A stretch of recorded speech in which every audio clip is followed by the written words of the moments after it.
So Giannis made it clear heading into the season that he wanted to be on a team that gave him a chance to win another championship. And after dropping 8 of their last 9 games, our Charania reported today that Giannis and his agent, Alex Saratzis, they have started conversations with the Bucks about the 2-time NBA MVP and his future. They're talking about whether his best fit is to stay in Milwaukee or to go elsewhere, with a resolution, Shams is saying, expected to come in the next couple of weeks. So let's talk about what those next couple of weeks look like here, Brian. What are your expectations for how we should be watching this and how it's going to play out? Right. I mean, I don't exactly know by next couple of weeks exactly what Giannis might be thinking, but December 15th is the beginning of trade season in the NBA, and the reason is because just about everybody on the rosters in the league can be traded. A lot of players, dozens and dozens of them, are restricted until then. And so that would be a good time for Giannis to basically make a decision by. And I know that there's going to be a lot of teams that show interest here. Teams have been thinking about Giannis potentially being on the trade market for over a year. They can see what was in the Bucks, on their roster and what they had to trade. Frankly, the whole league was awestruck by the move that they made last summer, stretching Dame Lillard and then signing Myles Turner. And I can't emphasize this enough. Giannis saw that move and then was interested in being a Knick. He couldn't have been more clear about where he felt about the Bucks roster. And look, if the Bucks had come out and gotten off to a 15-5 start, they could have changed his mind. They are 9-13. They are 1-5 when he doesn't play. They are 500 when he does play.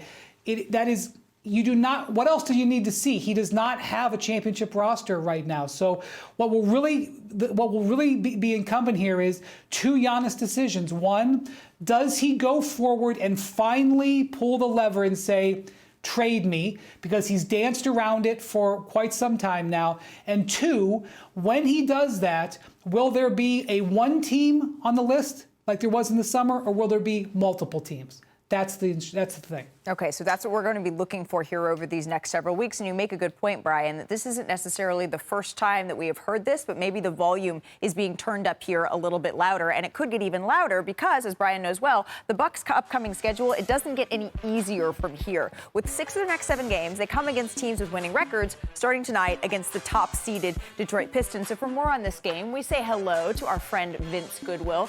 Let's talk about this a little bit. Cade Cunningham, he's recently named, the Eastern Conference Player of the Month. But outside of Cade, what stands out about Milwaukee's opponent coming up here in the Detroit Pistons?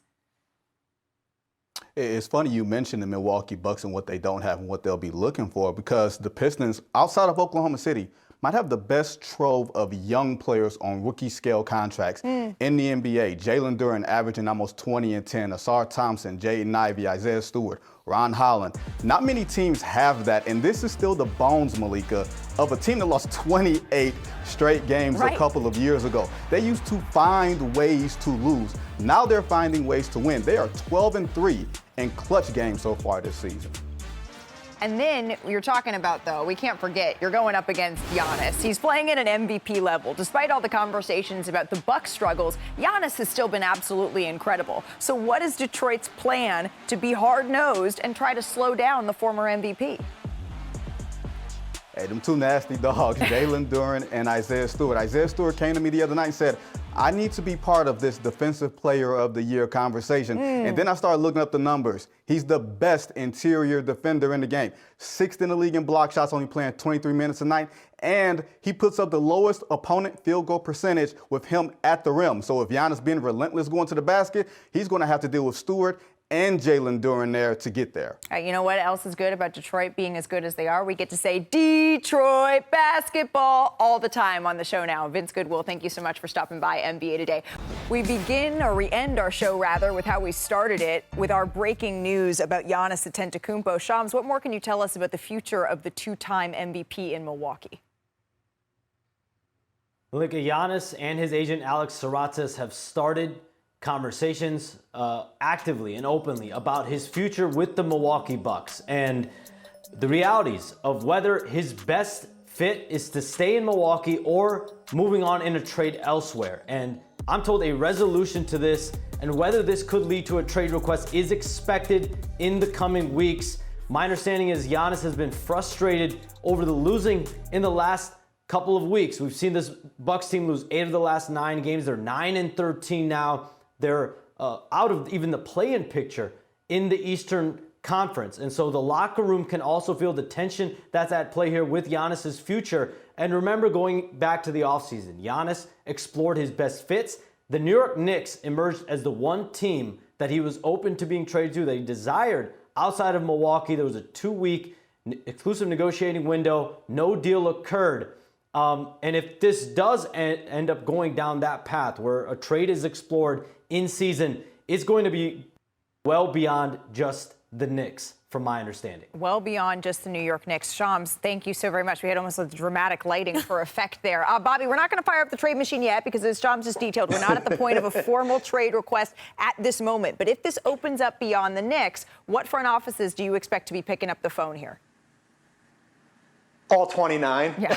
I think when Giannis if he ever became available here, I think every team would put a call in just to see what the price tag would be or the price to get him would be. I think the Knicks are certainly interesting, and I think the Knicks are interesting in 2 ways. Here's a team that's one of the better teams in Eastern Conference, and what's the cost to go out and get him, and what's the cost as far as how much do you have to give up? Remember, this Knicks team does not have a first-round pick to go out and trade, so you're looking at touching some of your core players, whether it be Karl Anthony Towns or OG Anunoby or Josh Hart here. But it's certainly something to follow. Remember, 82 players starting on December 15th can be traded. So we're going to see basically the whole market open up in the next 12 days. And we're just 12 days away from that, as you mentioned. Brian, you said something important at the beginning of the show, though. It's not just teams calling the Bucks. You think it's going to be the other way around?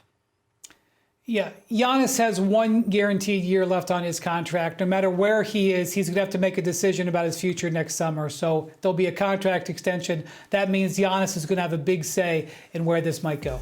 All right, what's interesting is you guys say 29 teams calling. Well, one team should FaceTime and look at them face to face. I'm looking at Golden State. I'm looking at Golden State because I've always thought the last few years, if you were to leave outside of New York, maybe it'd be them. It'd be them. There's a lot of other teams I'm thinking he could be packaged to. Toronto's one of them. Ooh, Why yes. not try to team up out west somewhere? Anthony Edwards, Minnesota, could use some help. Like, there's a lot of other places he can go that can package something good for Pick Milwaukee. up the phone, baby. Well, Shanae is the queen of the FaceTime. In the next couple of days, it may be the time that we're going to have to fire up the trade machine. We're going to continue to cover this story throughout the rest of the week. But for now, NFL Live is coming up right after this. It was a slow news day, y'all. Monica, catch your breath, girl. This is a heck You've of a been show. running with the See you news. tomorrow. Wanna try to boast at what I look like. Think I'm gonna try to wear I pull up long range. Jimmy with the heat, I'm on fire. It's NBA over here,